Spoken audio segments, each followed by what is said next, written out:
Welcome to our channel. Today we how to withdraw from Kraken using BankWire in the USA. Beginner guide. To withdraw from Kraken using a BankWire in the USA, start by logging into your Kraken account. Once logged in, navigate to the Funding tab located on the top menu. In the Funding section, look for the Withdraw option and click on it.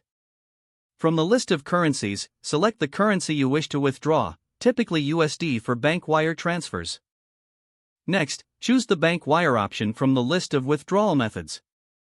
You may need to add a new bank account if you haven't done so already.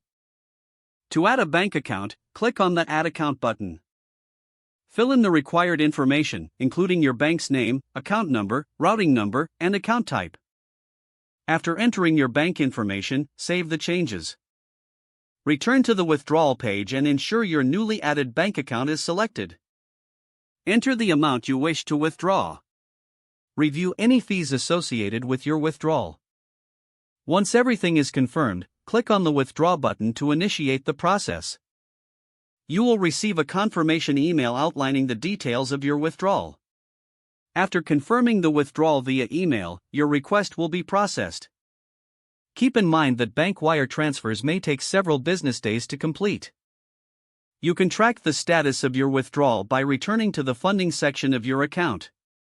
Once the funds reach your bank, you are finished with the process.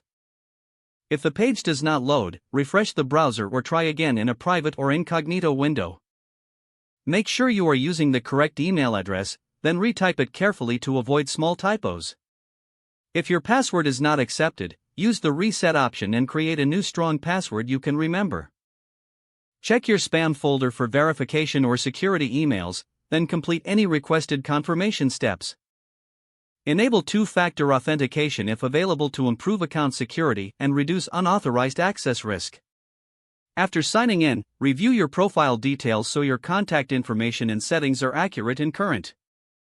If you see an error message, note it down and try again after restarting your device and internet connection. Log out when you finish, especially on shared devices, to keep your account and payment information. If the page does not load, refresh the browser or try again in a private or incognito window. Make sure you are using the correct email address, then retype it carefully to avoid small typos. Don't forget to like this video and subscribe to our channel for more step-by-step tech guides.